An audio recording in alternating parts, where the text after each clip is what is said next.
Ndabaramukije bene data nkunda amahoro y'umwami wacu Yesu Kristo abane namwe mwese aho muri hose kw'isi yose. Muri kumwe na Françoise Habonayo ndasubiye gushimira Imana iduhaye aka kanya kugira ngo tuganire ku ijambo ryayo. Reka dusenge. Uhoraho Imana turagushimiye kubw'ubuntu tugiriye, turasabye ureke mpwemu wawe yera aturongore, ico utagomba ntikivugwe, ico ugomba kivugwe. Mu izina rya Yesu hezagira abavyumva bose bibagirira ikimazi nk'uko ugomba mu izina ryawe ryera Kristo, amena. Uyu mwanya tugomba kuganira ku ijambo ry'Imana dusanga mu gitabo c'Abaroma igice ca 13 hariya ku murongo w'11 haravuga ngo nuko mwame mugenza mutyo kuko muzi iminsi yuko igihe gishitse co kwikangura, noneho agakiza kacu karatwegereye kurusha igihe twizereye.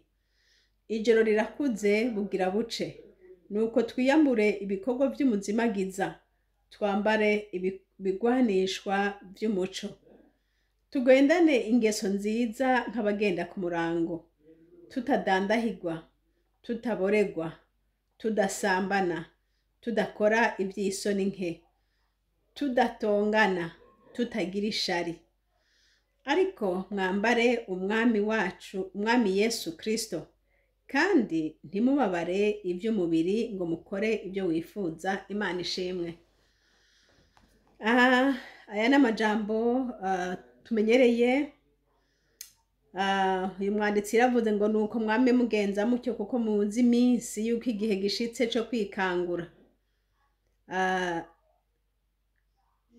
Bene data, iyo umuntu akubariye ngo igihe kirashitse co kwikangura, ni ukuvuga ngo bari umuntu asinziriye, bisobanura ko baba bagomba kumushitura kugira ngo akanure arabe w'igihe kirageze co kwikangura. Mwene data, niba uri mu basinziriye sindabizi, ariko ico nje kukubarira ni uko igihe kigeze vy'ukuri co kwikangura. Ngo none agakiza kacu karatwegereye kurusha igihe twizereye. Ijoro rirakuze bugira buce. Ni mwijoro. Ijoro rirakuze bugira buce. Ngo nuko twiyambura ibikorwa vy'umuzimagiza, twambara ibigwanishwa vy'umuco. Iyo umuntu avuze ngo twiyambura ibikorwa vy'umuzimagiza, ngo twambara ibikorwa vy'umuco, ni jambo risobanutse. Ibikorwa vy'umuzimagiza ni ibihe? Ibikorwa vy'umwijima ni ibihe? Ni ibikorwa bibi bigayitse byankwa mu maso y'Imana. Ibikorwa vy'umuco ni ibikorwa byiza birongowe na mpwemu yera. Ngo tugendane ingeso nziza nk'abagenda ku murango, ngo tutadandahirwa, tutaboregwa, tudasambana. Nshuti, ni iki gituma mpwemu yera ashishikara kutubarira gusesangura ingeso zacu no kuziraba, kugira ngo umuntu yihane, arandure, amaramaze, akureho? Nuko atacanduye kizoja mu ijuru. Nta canduye kizoja mu ijuru. Ngo tugendane ingeso nziza nk'abagenda ku murango, tutadandahirwa, tutaboregwa. Yesu nahabwa icubahiro. Ngo tudasambana, tudakora ivy'isoni nke. Ndakubwira nshuti, ukigendera muri ibi bintu nubireke. Abakora ibisa bitya mu bwami bw'Imana nta kibanza bafisemo. Ushobora kwihumuriza muri kimwe canke mu kindi, ariko nimba ukiri umusambanyi, mwijuru nta kibanza ufise. Gehinomu irakurindiriye. Niba ukiboregwa mwene data, niba ukinywa ibiboreza nshuti yanje, ndakwinginze ubireke. Ntuzuhava usanga wisanga mu ruzitiro Satani arindire kugukorera ivy'isoni nke. Bireke ugarukira Imana, ntaco woba. Ushobora kumbarira ngo kuboregwa, mugabo ndagomera kubarire yuko haboregwa uwanyoye, ntihaboregwa utanyoye. Rero ico baciza nuko wobireka. Hanyuma ngo tudakora ivy'isoni nke, tudatongana, tutagira ishari. Mbega umuntu ntiyodonda ibyaha ngo abiheze. Ushaka kuba ufite ishari canke ushaka kuvuga uti jewe nta shari mfise kumbure, ariko nuko hataraza ikintu gishobora kurivyura muri wewe. Burya umuntu biroroshe kuvuga ngo jewe simbesha, jewe sintukana, jewe singira iki, ariko umunsi hazoza ikintu nka preuve, nk'ikintu kigomba kuraba ko vy'ukuri ivyo bintu atavyo ufise, niho uzobibona. Umuntu akubariye ngo simbesha, nimvyo ushaka kuvuga uti jewe simbesha, ariko hamwe wogera ahantu uri hagati y'amayira abiri bikaba bisabwa kubesha kugira ngo urengane, mbega ntiwobikora? Imana dutabare. Uvuga uti siniba, mbega ntaho bihora bishika ukiba. Ibintu vyose bene data, nta muntu avuga ngo nararenganye aho icaha, nararenganye aho ntoshaka gukora icaha. Ariko ndababwira niba uharungwa mw'ibi bintu ukabuza uti warabikoze, ibitaragushikira ntabyo dushaka ko bigushikira, ibyo tutarashika ntabyo tugomba kugira ngo Imana ibiducishemwo turabe ko twobikora. Oya, ariko ibyo twakoze twihane, kuko Imana ntizoduhanira ibyo tutakoze. Rero uyu murongo uratubwiye neza ngo tugendane ingeso nziza nk'abagenda ku murango. Mene data, reka nsube ndakwibutse naho usanzwe ubizi, ndakwinginze usuzume ingeso zawe. Nshuti, ndakubarira yuko abantu bagaya abandi, ukaba ufise ukugayana muri wewe. Urazi ko ukugayana kubera mu mutima, agasuzuguro kaba mu mutima, ukamuraba umuntu ukamuhana ukamusuzugura. Ndakwinginze wihane. Niba ukiraba umuntu ukumva yuko wowe uragahambaye kumuruta, uce bugufi imbere y'Imana, uvuga uti Mana ndihanye icaha cyo gusuzugurana. Niba ukiri muri ba bantu bagenda bariduza bavuga ngo ngo jewe ngo mbega muranzi, ngo jewe, ugasanga mu mvugo zawe zose harimo ngo jewe, ngo jewe, ngo byari bimeze uku, ngo jewe, ngo jewe. Imana data ikugirire neza, ube mu bantu baciye bugufi. Ndabizi shaka kuvuga uti jewe ndi umunyakaranga, ni by'ukuri. Yo ngo jewe, ngo urazi ngo jewe narize amashuri menshi, ni koko warayize. Jewe hamumbone uko jewe handi umutunzi, ntushaka kubyibaza. Niko bimeze, ariko bibwira nde kugira ngo abigire nte? Niba biri uko biri, si ugenda imbere y'Imana ushime, uhicubahira Imana. Ubwiza kubibwira umuntu kugira ngo werekane kuri hejuru yiwe, canke kugira ngo werekane ko nawe udasanzwe. Bene data, ntaco dufise tutahawe n'Umwami. Niba ari amashuri mfise nayahawe na data, niwe yanshoboje. Niba ari ubutunzi mfise, nshime data yangiriye neza, yarampezagiye, icubahiro kimugarukeko. Ariko nta kindi kintu mfise kubikoza. Simfise kuja imbere y'umuntu ngo ndamwirateko. Niba nkora uko, gehano iruguruye. Mwene data unyumve, waba uri umukozi w'Imana canke waba uri umukristo, uko umeze kose, ambara guca bugufi. Ambara guca bugufi. Hari mwene data umwe yadushinga Intahe ngo bahora banywa itabi, ngo bakarifata gutya, ngo intoke, ngo kugira ngo berekane intoke zabo nziza n'inzara nziza. Mw'izina rya Yesu, urabyumva? Satani uyu. Hari uwundi yatushinga Intahe ati ngo yari kumwe n'umuntu hambara ngo arafata ngo yugurura ishakoshi kugira ngo akore porte-monnaie, yerekane iyo porte-monnaie yiwe yari porte-monnaie ya marque nziza, kugira ngo uwo wabiri kumwe abone yuko uwo muntu nawe adasanzwe, afise ibintu by'igiciro. Mwene data, iyo ni mpemu mbi y'ikuzimu, y'ubwibone, y'ubwirasi. Data dukuremo. Ndiko ndakubwira, nje kukubwira kugira ngo wihane mwene data. Urabe mu mvugo zawe ukunda kuvuga ngo jewe ngo urabizi, ngo jewe ngo nize bya bindi rarara, ngo jewe urumva bya bindi. Ugomba kwiyerekana. Ndi imbere y'Imana ndakuburira, ihane bigikunda, tuzosanga bikubuje kwinjira. Ndakubariye, wihane gusuzugurana, wihane ubwibone, wihane.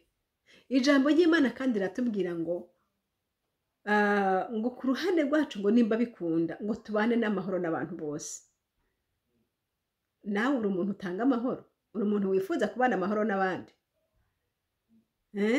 uri umuntu wifuza ko muvugana n'umuntu ukabana amahoro. Data gufashe nanje mfashe. Uyu murongo tusubiremwo ngo nuko mwame mugenza mutyo kuko muzi iminsi yuko igihe gishitse cyo kwikangura. Nagomba bene data ndababwire yuko iki gihe kirashitse cyo kwikangura. Iki gihe turimwo gitandukanye n'ibindi bihe twabayemwo. Iki ni gihe ciherezo. Iki ni gihe umwami Yesu Kristo ari ku rugi agira aze gutora abantu biwe. Iki ni gihe turimwo kiri mu bihe vyavuzwe muri Bibiliya. Turabe ijambo ry'Imana kandi hariya mu Bitesalonike ba kabiri igice ca kabiri nyene, duhere hariya ku murongo wa 3 ngo ntihakagire umuntu abahenda mu buryo na bumwe, kuko utazoza kwakureka Imana kutabanje kuboneka. Bariko bavuga hejuru n'umunsi w'ukuza k'umwami wacu. Ngo ntihagire umuntu abahenda ngo waramaze ngo kuba. Uyu ni Pawulo ariko arabivuga hari kera. Ati kuko atazoza kwakureka Imana kutabanje kuza. Bene data ndagomba ndababwire ko tugize igihe ca apostazi. Igihe abantu bahevye Imana, igihe kakanovera k'Imana katakiri mu bantu. Urabe ushobora kuvuga uti jewe ndacumva mpwemu yera adudubiza muri jewe. Sawa, mugabo turiko turavuga en general abantu bari baratubwiye ubutumwa. Uravye no mu bihugu vya Buraya, uravye isi yarabaze kuba iyindi, ivy'Imana vyaramaze gutituka, abantu baravuga neza, basigaye babibona nkaho umenga n'ibintu biri muri kahise. Hirya ejo twavuganye n'umuntu ndiko ndamubwira ibya Yesu, muzungu mwarambare ngo ye baba we nguri muri babandi bavuga ibyo ngo ndakurahiye ngo uri umwe gusa mwisi nzima ngo asigaye ngo akibisigaye mw'ibyo bintu. Ntoya ntisundi umwe gusa hariho abandi ngo yeye ngo sinibaza ko hariho uwundi muntu mwisi. Kuri we yumva ko ari ibintu vya kera vyataye agaciro, atamuntu y'ubwenge yoba akibikora. Imana dutabara. Rero kureka Imana kwaramaze kuza beneda, kwaramaze kuza. Ubu unye abantu murabibona ingene abantu basigaye bameze, abantu basigaye bakora ibintu bibi cyane byankwa n'amaso y'Imana, kandi bakabyita ko ari sawa, bakabiha n'uburenganzira. Ibintu byagahomera bunwa, aho umuntu asigaye asambana n'amahobo, aho umuntu asigaye asambana n'ibikoko, aho abantu basigaye basambana bahuza ibitsina, aho kubesha ataco bikivuze, kwica ntacyo bikivuze. Bene data, muri byose dusenga Imana data wa twese idushoboze, idukomeze. Turi ngaha mw'isi ntiturabisi, iwacu ni mwijuru. Turavye hano ku murongo rero wa 3 ngo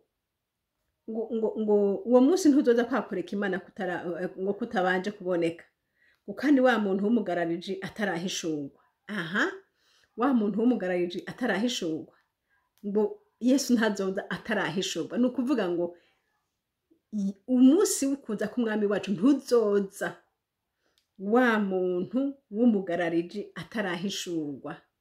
Niwe mwana wo kuranduka, umwansi yishira hejuru y'icitwa Imana cose canke igisengwa, nuko azokwicara mu rusengero rw'Imana yiyerekane ngo ni Imana. Ibi biriko biraza, ibi biriko biraza, byatanguye biriko biraza. bene data iyi systeme turimwo turagiye kubibona niba amaso yacu ataruguruka ngo abibone uko buca uko bwira niko biriko biraseruka byaratanguye. Ijambo ry'Imana yavuga ngo Pawulo yababwiye ati ntimwibuka yuko nababwiye ibyo nkiri kumwe namwe ngo kandi ubu murazi kibibuza kugira ngo azohishurwe mu gihe ciwe, ngo murazi kibibuza. Aha hantu batwigishije ngo ni ishengero ry'Imana ribuza ko antikristo akora, ariko ntabwo ari byo, sindavyizera ko ari byo. Kubera iki? Kubera ijambo ry'Imana rivuze ngo ishengero ntabwo rishobora kubuza antikristo gukora, kubera yuko antikristo azoza kurwanya abera, azoza kurwanya abakristo. None niba abakristo baba bamaze kugenda yosigaza kurwanya abandi, rero biboneka rero yuko azokora ishengero rikiri hano. Ariko ikintu kibibuza gukora ku mugaragaro no kwigaragambya no kuganza ni iki? Ngo hariho ikibibuza. Ninde? Ni mpwemu w'Imana, ni data wa twese ubwiwe, ni Kristo Yesu abibuza. Kristo niwe abibuza, mpwemu yera niwe abibuza, nta n'ikindi. Turavye hariya ku murongo reka tubandanye ngo kuko ibanga ry'umugararizo ku murongo w'indwi, kuko ibanga ry'umugararizo n'ubu ririko rirakora. Ntimwumva? Mugabo hari ubibuza ubu gushitsa igihe azokurirwaho. Mpwemu yera niho wa mugarariji azohishurwa. Mpwemu yera amaze kuva mu isi, amaze kuvaho atagikora, ngo niho wa mugarariji azohishurwa, umwe umwami Yesu azokwicisha impwemu ziva mu kanwa kiwe. Ninde? Ni Yesu niwe azomwicisha impwemu ziva mu kanwa kiwe. Ni Yesu azomunesha. Uyu mugarariji ni Yesu Kristo wenyene ubwiwe azomunesha. Azomutituza uguseruka kwiwe. Aha, mwumvise? Azomutituza uguseruka kwiwe. C'est-à-dire yuko azoseruka uyu deja yaramaze gukora. Muranyumva bene data? Nimuze dusome ivyanditswe by'ukuri, dusome twongere dusesangure ngo azomutituza uguseruka kwiwe. C'est-à-dire yaramaze gukora no bariko arakora, ariko Yesu azomutituza uguseruka kwiwe. Uguseruka kwa Kristo niziko kuzomukubita. Imana ishimwe. Twige rero turabe umwanzi ntaduhende, Satani ngo aduhuma amaso. Cyo gituma twasomye ngo humuka, vyuka, kanguka, raba, itegereze. Subira urabe, dusubire mu vyanditswe. Wa mugarariji azohishurwa, ngo niho wa mugarariji azohishurwa, umwami Yesu azokwicisha impwemu ziva mu kanwa kiwe, azomutituza uguseruka kwiwe. Imana idufashe. Hanyuma ngo ukuza kuwo mugarariji rero kuri mu buryo bw'inkomezi za Satani. Mwavyumvise? Inkomezi za Satani n'ubu ziriko ziraba. Kuri n'ubushobozi bwose n'ibimenyetso n'ibitangaza by'ibinyoma n'ubugunge bwose bwo kugabitanya kubahona, kuko batemeye gukunda ibyo kuri ngo bakizwe. Abemeye bose kudakunda ibyo kuri ngo bakizwe n'akazi kabo, ariko abantu bariko baraburirwa bakumvira, Imana nibaha umugisha kandi bakomeze. Ngo nico gituma Imana ibarungikira ubuzimire bubakoreramwo ngo bizere ibinyoma. Umuntu yanse kumvira pe azokwizera ibinyoma kuko yaranse kumvira mpwemu yera. None biratangaje kubona umuntu umubwira umwereka ariko après tout akizera ibinyoma akanka kwemera, ariko hakaza ikinyoma ico cyo gacacakirana naco. Sawa, kubera iki? Kubera yuko yanse kumvira mpwemu yera. Imana dutabare. Ngo kugira ngo abatizeye ukuri bose bagahimbagwa no kugabitanya batsindwe n'urubanza. Nta kindi. Abanse kwizera ukuri barakumvise, abo ngabo bazotsindwa n'urubanza. Bene data, ndakwifuriza uko wumva ico Imana ivuga, wige kumvira. Turi mu gihe ca nyuma, turi mu gihe c'iherezo. Rero tube maso. Izi saha ndiko nkubwira, ndagomba mvuga kandi Imana yarayimbwiye muri iri joro. Muri iri joro Imana yampishuriye irindi jambo rikomeye ntari bwigere nibaza.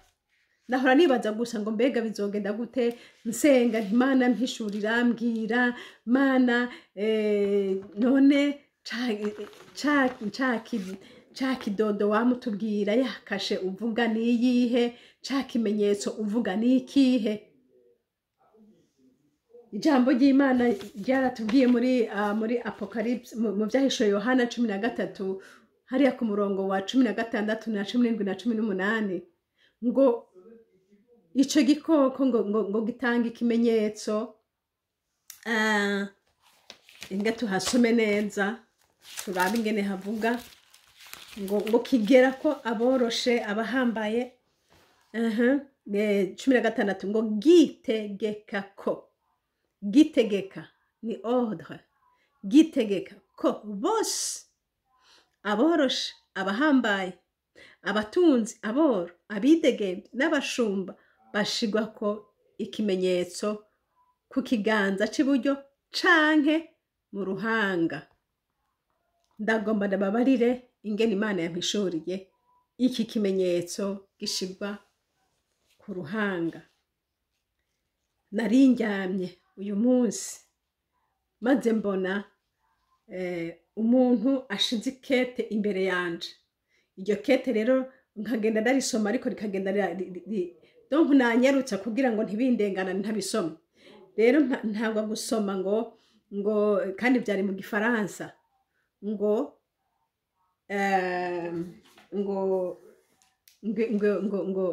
la marque sur le front.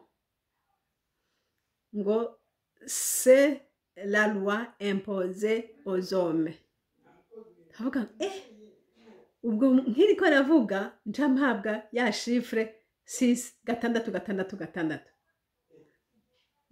ndabisubiremwo ngo ndabirabaho navyanditse ndabivuge nabi ngo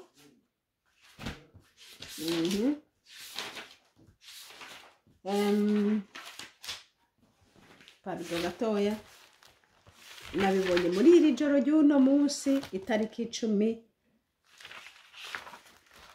Havuga ngo iki? Havuga ngo uko nabibonye yo Mana ngo leur marque sur le front est une loi imposée sur les hommes.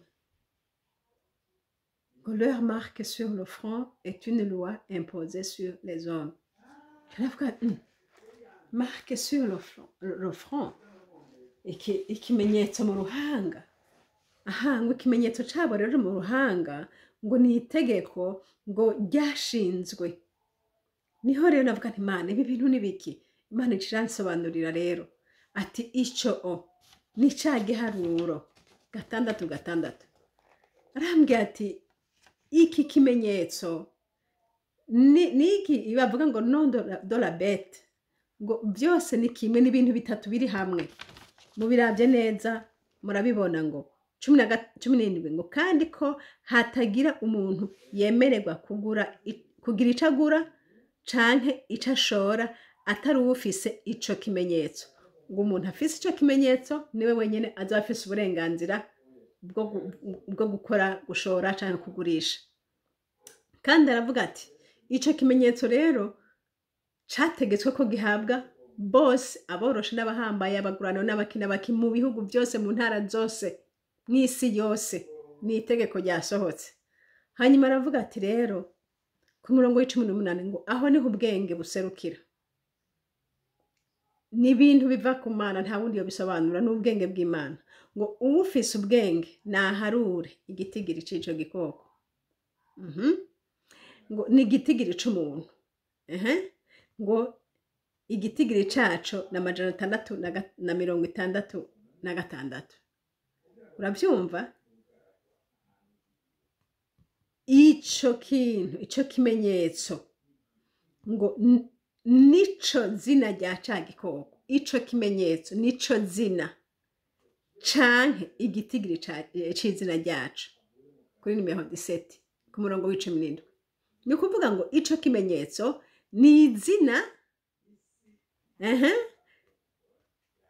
canke ngo ni izina rya ca gikoko canke ni igitigiri c'izina ryabyo. Urumva ko ari ibintu bitatu. Ivyo rero Imana iravuga ati ico rero, ico kimenyetso utagifise atazoshora, atazogira gute. Ico kimenyetso ngo ni itegeko ryasohotse ryaje ku bantu bose. Mwene data urankurikiye?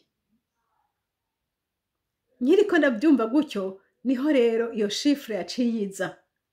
Ncasobanukirwa, aha, iki ni ca kindi twabwirwa yuko kizoza, kumbe ni iki.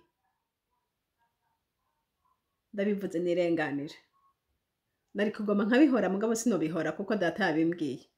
N'iyi video bashaka kuyikuraho sinobimenya. Ariko ico nifuza ni iki? Nuko wewe uvyumvise usobanukirwa yuko icagihe twari turindiriye ni iki turimwo. Ivyo ubona biriko biragushikako nuko nyene niko biri. Imana dutabare kandi turengere. Nariko ndakubwira gusa gukanura amaso no kureka gusinzira no gusobanukirwa ibihe turimwo. Yesu Kristo umunyanazareti adufashe, adushoboze, atugire neza, adutabare. Tugiye guca mu bintu bigoye, tugiye guca mwihamwa rikomeye cyane, ariko ntaco bitwaye. Niba uri kumwe na Yesu ntaco bitwaye. Kandi twabonye ijambo rikomeye ngo Yesu ngo azotituza guseruka kwiwe. Nukuvuga iki? Umwanya wari wo wose Kristo yashaka kuza kugira ngo atiture ibi bintu biriko biraba uyu munsi. Yesu Kristo yakuza. Mwene data ndagomba kugukangura ngo wihane umaramaze ico kintu cose mu mutima ubona kitabereye, wihane. Kandi inshuti yanje uri kuranyumva, ndagomba ucumva imburi canke ucumva ibintu Imana yahishuye. Ayo mazi ureke kuyanywa. Urekeraho. Niba waranyoye ya mbere ndakwinginze ureke. Ntubandanye. Ahubwo uce bugufi wihane. Usenga Imana data wa twese ashobora byose agutabare. Niba nagomba kuvuga namwe, Imana data ibahezagire. Amina. Mukunzi wanje Yesu urakoze. Nisabiye uburinzi bwawe, nisabiye inkomezi zawe, kandi abanyumva bose Mana nabo ubahe kumvira mpwemu yera nico ciza. Mw'izina rya Yesu tabare bene data bato n'abakuze, abariko baragegwa ko nibihe, mw'izina rya Yesu aho bageze hose ndakwinginze ukuboko kwawe kubaramire. Muntu wese atura akaburongo imbere yawe akagusaba ngo mwami mbabarira, data mbabarira, ndakwinginze ubikore, umugirire imbabazi Yesu. Urakoze, ndabigushimiye gukora ibirenze byo twiyumvira, ni mw'izina ryawe ryera Kristo. Amen. Mwari kumwe na Françoise rero, nimero za telefone ni za izindi ni +46 768 0065 46, kandi iyi chaine tuvugira ko ni chaine habonayo. Imana iduhana umugisha. Amen.